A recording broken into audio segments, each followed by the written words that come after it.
Вистинска крвава драма се случило туку утринава околу 9 часот во Скопско-Волкова улица 25, каде што се наоѓаме. Кираџија го убил сопственикот на куќата, каде што бил под кирија, го ранил и неговиот 16 годишен син, а потоа кираџијата кој пукал во сопственикот на куќата и во синот на сопственикот и самиот си пресудил. Дотука ми е дозволено да ја снимам, бидејќи како што може да се види зад мене, се уште трае увидот од страна на полицијата, како што може да забележат гледачите.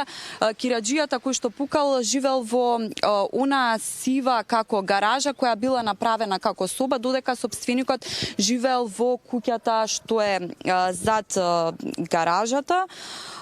Според кажувањата на оние први соседи кои што живеат лепенка до ова куќа, кираџијата пукал со пушка кон сопственикот, а детето, синот на сопственикот, кога ги слушнал пукотниците, се стрчал кон неговиот татко, а потоа и кираџијата пукал кон него, но во неговата рака синот е во стабилна состојба.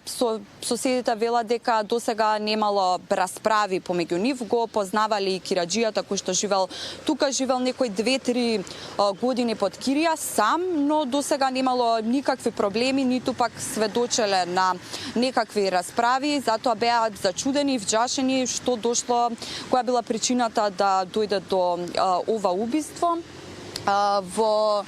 Како што можеше да се забележи, телата, двете мртви тела се уште стојат во куќата. Тука сега пристигна и другата увидна полиција која што треба да направи увид, затоа и не ни е дозволено да снимаме оттаму. Според соопштението на МВР, денеска околу 9 часот во СВР Скопје било пријавено дека во село Волково Скопско имало пукање од огнено оружје, при што неколку лица биле повредени.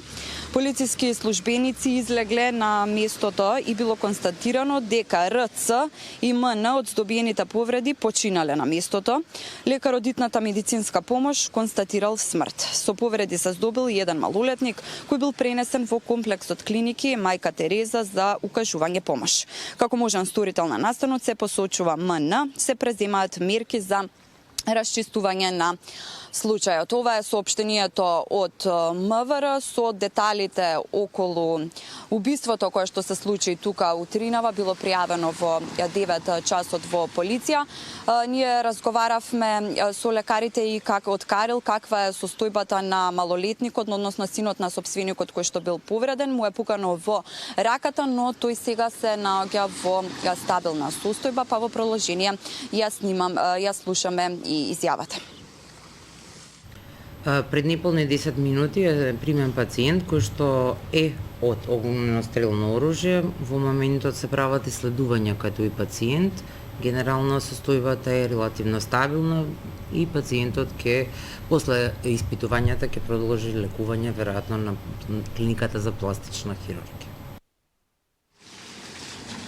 Да, мотивот за убиството се уште не е познат, која била причината кираџијата кој што живеел тука неколку години да пука во сопственикот да го усмрти, но и да го повреди неговиот малолетен син. Тој живел тука сам во оваа соба која што се наоѓала под куќата на сопственикот кој што сега веќе е мртов. Како што напоменав, соседите велат дека станувало збор за мирни луѓе кои што досега немало расправи.